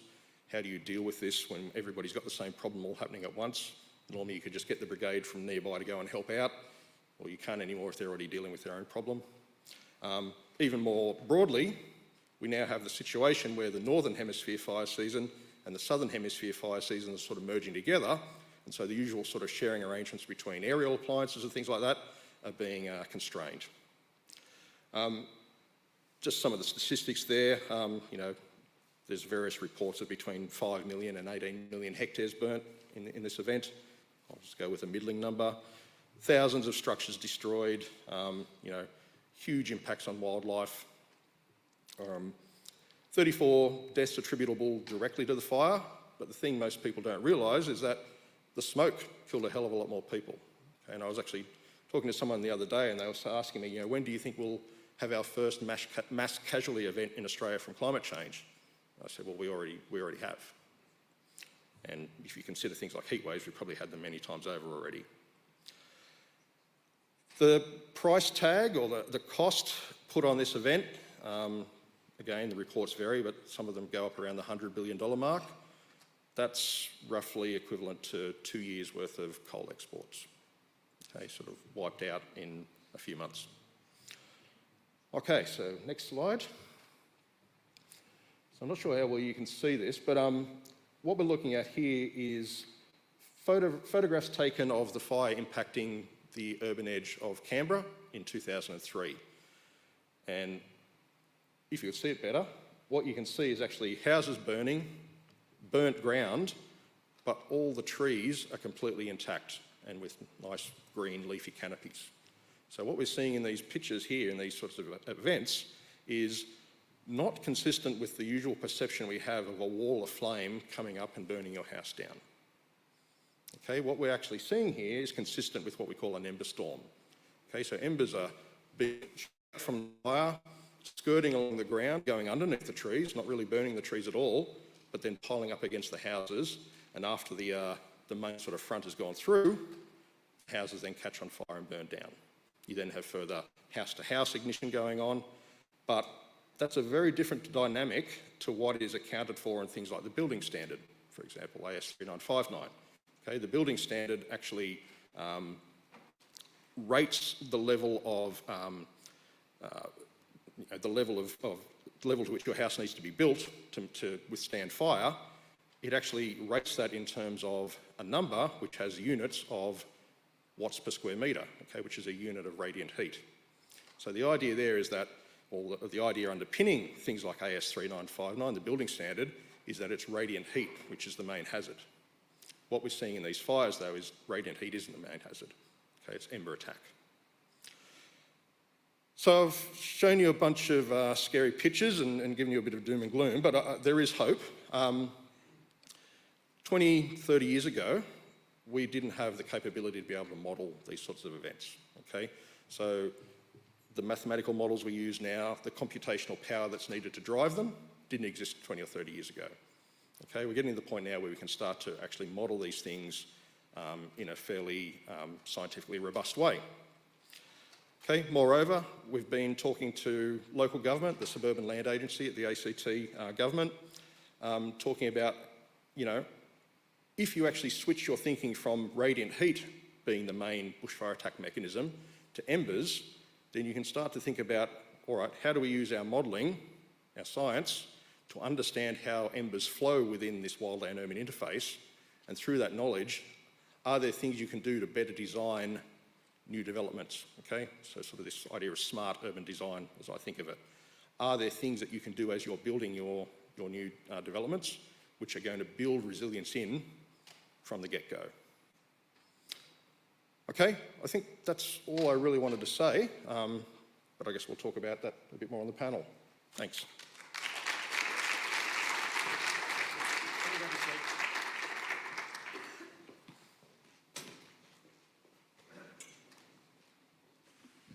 All right, so let's get our panellists up here. This little panel we're going to be pretty brief because we're colliding into lunchtime, but we're going to talk about how local governments can prepare for disaster. Everyone's going to have a bit of a short chat and then we'll have some questions. First of all, let's welcome Councillor H.Y. William Chan. He's an architect, an urban innovator and a sustainability and housing rights leader with experience in design and innovation of cities. William has contributed to Australia's most significant public space and social housing, rapid transit and infrastructure and community developments over the past decade. Welcome, William. Thank you, Councillor. All right, Councillor, take it away. Sure. Thanks so much for that great introduction. I'd also like to acknowledge the traditional owners of the land that were gathered here today and to pay my respects to elders past, present and emerging. I think it's really important that we recognise what we mean when we say emerging elders. You don't normally see people like me in leadership positions, and for me, being able to really focus on representing the future generation is something that I've been working towards for a long time. As an architect, I never really saw myself entering politics, but I have realised, and through my very short 9 months in office, the importance of local government in terms of connecting to the community, but also being able to deliver the types of services, the types of solutions that we need. For me, I've been long, like many other young people, been involved in climate activism. 50 years ago, I led the Australian Youth Climate Coalition on the National Council, and I guess after over a decade of inaction, you then end up seeing young people then being in positions of leadership, and it's something that I've learnt very quickly what that means, and really focusing on the intergenerational allies that's out there right now.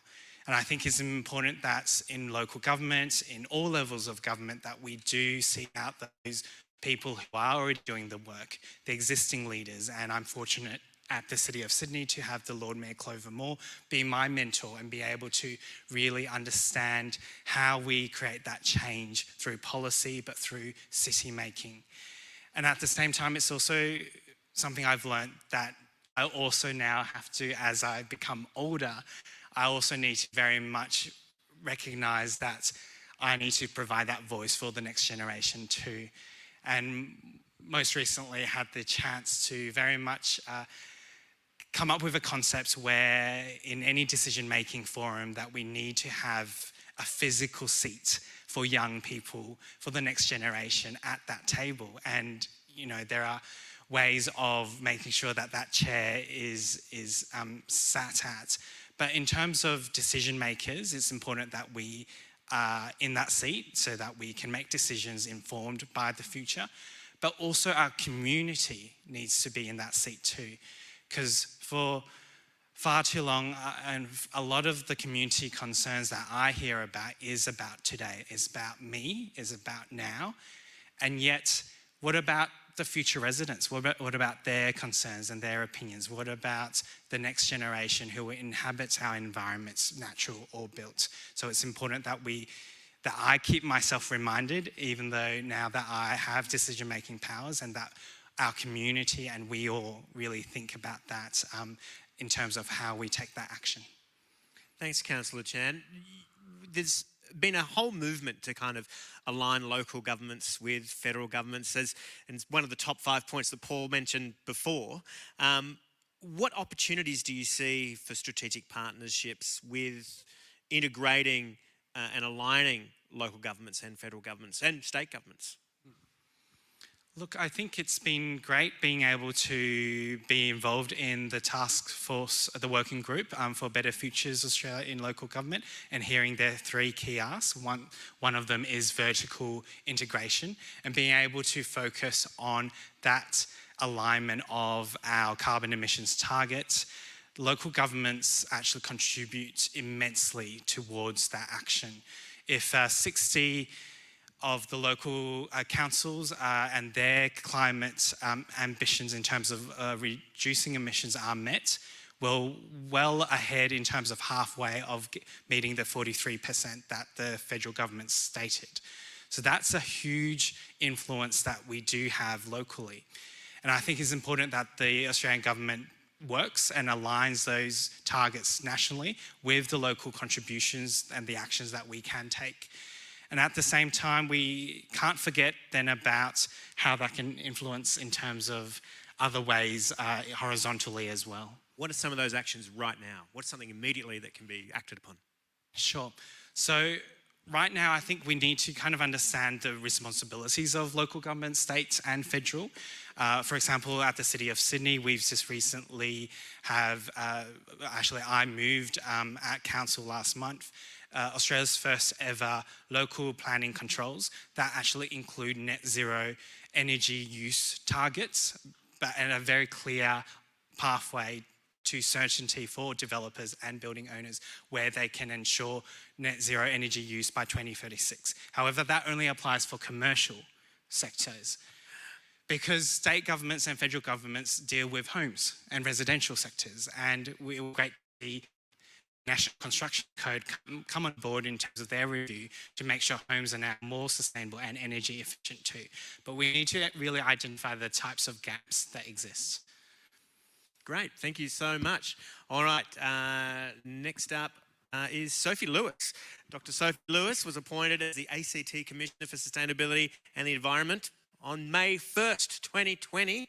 Her most recent role was as a climate scientist at the University of New South Wales, Canberra. She's also lead author on the IPCC report. So, Sophie, welcome. Thank you.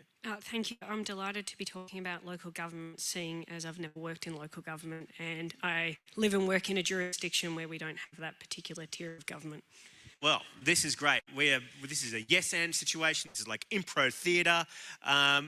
I'm excited about it too.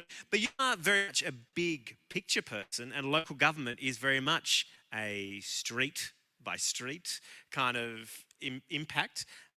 What do you reckon is the likely impact on local governments in managing climate-related disaster recovery in the future? And how do you think that's changed over time? So I think there's a tremendous expectation on local governments in terms of both the preparation and planning for climate change, but also in terms of their response.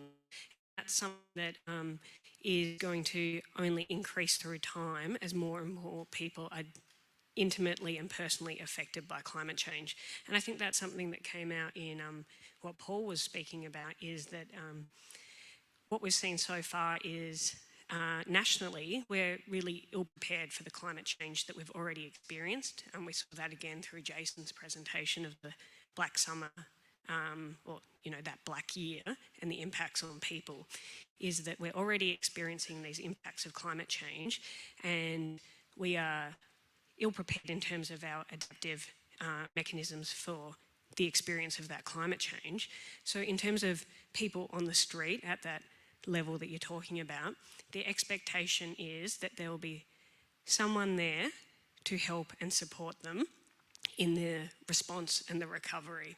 So as more and more people experience climate change, there's going to be a greater expectation, and given the proximity of local governments to local people and communities, which is what Paul was talking about, there is going to be an increasing expectation that there will be someone there to support people.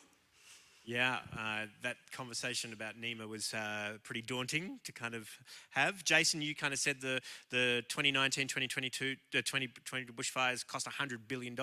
Sophie, what do you reckon the cost of inaction is? So I thought that was a fabulous list that Jason put up, because it did put an economic cost on the bushfires and that one season, that estimate of what was lost in terms of our built infrastructure, the cost to the economy.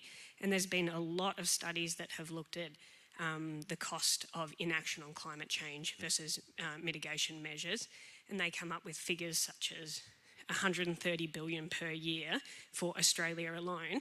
But as Jason's presentation demonstrated, that is not the cost of climate change. The cost of climate change isn't an economic value. It's 35 lives lost to fires. It's children who lost their parents who are volunteering to save us from fire fronts. It's people who lost their lives or their livelihoods to the heat.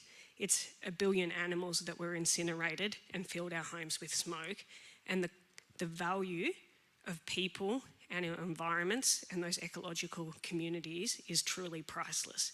So the $135 billion, as staggering as that sounds, is meaningless. Yeah. We are now joined by an online panellist, Professor Mary O'Kane, AC. There she is. G'day, Mary. She's a superhero of engineering and education. She's the inaugural New South Wales Chief Scientist and Engineer. She has a long and distinguished career that spans the worlds of science, education, innovation, renewables and government. Her CV has more chair positions than IKEA. Please welcome Mary O'Kane. Hi. So what did you want me? Well, I think I'm here, by the way, not because of all the chairs I've accumulated, but because I chaired the New South Wales Bushfire Inquiry along with Dave Owens, a former Senior Police Commissioner, and co-chaired the Flood Inquiry, the recently completed one, with another former Senior Police Commissioner, Mick Fuller. So I've had a lot to do with disasters in recent years and what we do at various levels of government. While the inquiries were held from a state government perspective, we dealt a lot with local government as well. Terrific. Having worked across like higher education, industry, government, how do you see these different actors playing a role in supporting local governments in managing climate impacts? You can read all about it. Get the book. And the Flood Inquiry. You could also read the Bushfire Inquiry online, where we deal... Code for our audience, Mary? Is there a discount code? Can we get 15% off? Yes, you can. You can actually get 100% off. It's open access on, just go to New South Wales Bushfire Inquiry, New South Wales Flood Inquiry. And it's very good for dealing with insomnia, since it's 700 pages on the floods and something similar on the fires. And a lot on local who can't read, Mary, give us like top three. What are the top three things? Well, local government, I think it's really important to remember that disasters happen locally. And local government has a major role to play with both dealing with the immediate emergency. So one of the most important things is they have to have really good training. And you have to have very, very good protocols. And the trouble is, local government is typically very stretched, as Councillor Chan will know so well. There's never enough money, and you do need the training and preparation. You also local government is responsible for planning instruments for all sorts of things that people forget. For example, flash flooding. That is the responsibility of local government. And in these recent floods this year, flash flooding was a major aspect of things as we got these unusual downpours of rain in place where the rain didn't move, and councils didn't have the money to do the flash flood warning. There's also a lot of local roads owned by councils. They look after rubbish, and they have a lot to do, as Councillor Chan also alluded to, with the planning instruments. So it's really important, to work out how we support local government, remembering they are the front line. I also want to talk a bit about universities and pick up what Paul was saying. He mentioned, and I really liked what he was saying, that universities are a sunk cost. And it's how I met Jason. When I was doing the fire inquiry, Jason was a major resource for that inquiry. And on the back of that, the Royal Commission went to Jason. I think they'd have got there anyway, but they probably had us, saying just how much we learned. Similarly, Paul, you'll be interested to know that UNSW is drawn on by the state government for a lot of expertise, but we also in New South Wales bring our universities together in a series of research networks, including the NSSN, the Sensor Network, and we've recommended a new climate network that brings them all together that would continue the wonderful work done at UNSW as the headquarters for the Centre of Excellence in Climate Extremes. I'll shut up there for a bit. There's so much to say, but I'd probably better to answer questions. Before we lose you, before we get to the other folks, Mary, is there something that we can learn, local governments can learn from the managing of the pandemic? It's a good, I haven't written a report on the pandemic, so I think I'll just pick up where Paul left off. I think they can use their local universities as a great resource. And I will add something from the floods here, though. One university that was spectacularly involved in a disaster was Southern Cross University. Through the Northern Rivers floods, SCU became the hub of the community, the home of the community, the home of the evacuation centres, and continued after the floods finished to be a resource for its community. It was a wonderful gift the university gave the community, but it's also fantastic for the university. It's put it firmly on the radar of that wider community. Thanks, Mary. Jason, what is likely the impact on local governments in predicting and managing bushfires in the future? And how has that kind of changed over time in your experience? Yeah, well, again, as someone who doesn't have any experience in local government, I'll do my best to answer that. Or we learned from Sophie, all disasters are local. Well, they are all local, and I think, well, whether they've learnt this or not is a good question, but I guess the sort of things that we're trying to impart is that when it comes to fire, not all fires are equal. Okay, and that's kind of the point I tried to make. So understanding the broader setting of your local government area and the types of specific fire risks that it will be prone to is going to affect the way that you should mitigate or prepare. So, if you're in rugged land, highly forested, there's going to be a whole bunch of other risks that you're going to have to think about, which aren't going to be there if you're in sort of flat grassland.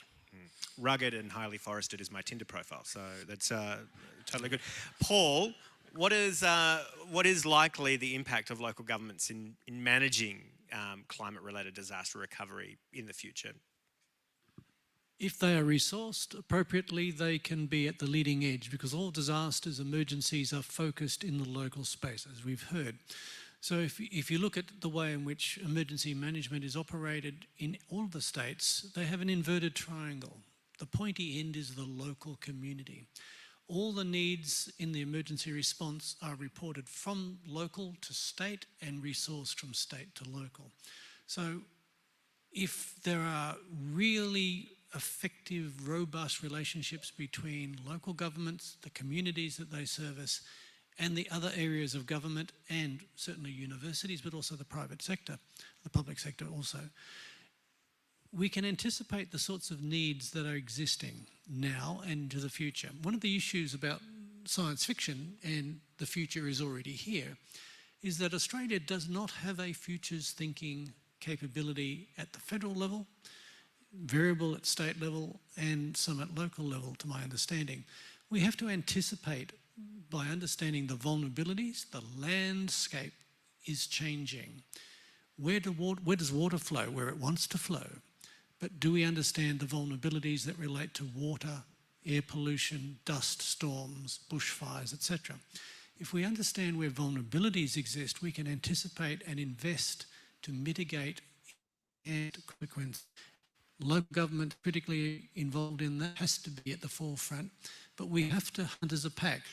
Emergencies are team-based sports. We have to anticipate to prevent and reduce suffering and damage. We asked Sophie this individually, but I'll ask all of you, including you, Mary, what is the cost of inaction here? What is the cost of not doing anything, not aligning, not getting everybody on the same page here? Maybe, Councillor, you want to have a go? Look, I think it's very important that we also understand how we can work collaboratively together. I mean, climate action and all of the failures if we don't do anything and progress towards net zero, they don't arbitrarily just stop at my local government boundary areas. They continue.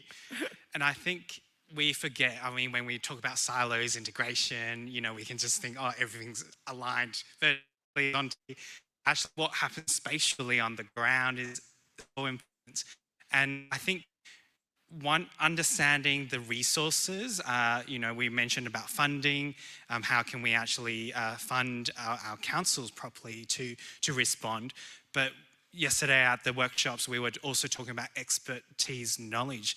We've got academics here.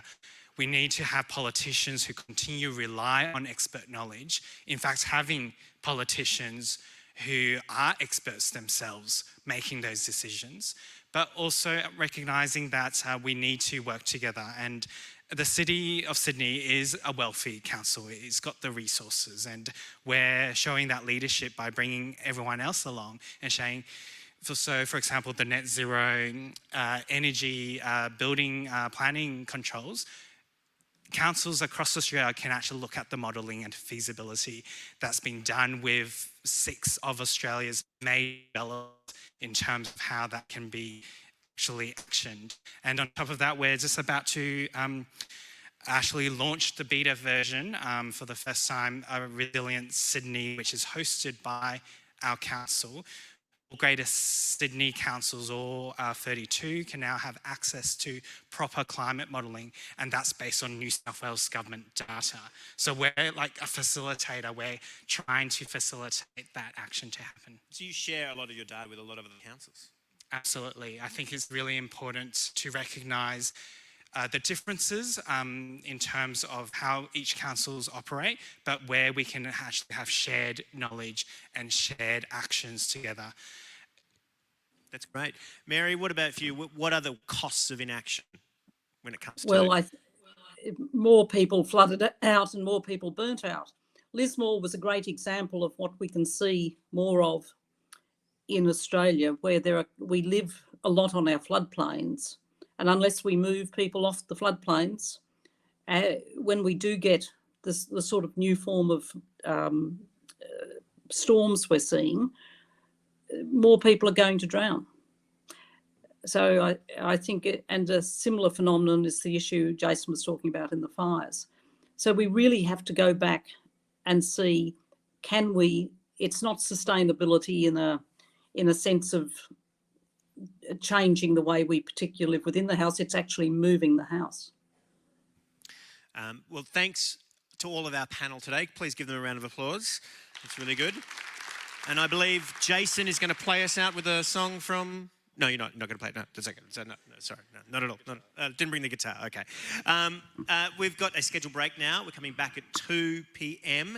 And to entice you back as quickly as possible, we're going to hear from some of the biggest brains in business right here on this stage at 2 p.m. So thanks again, panellists. See you after lunch, everyone.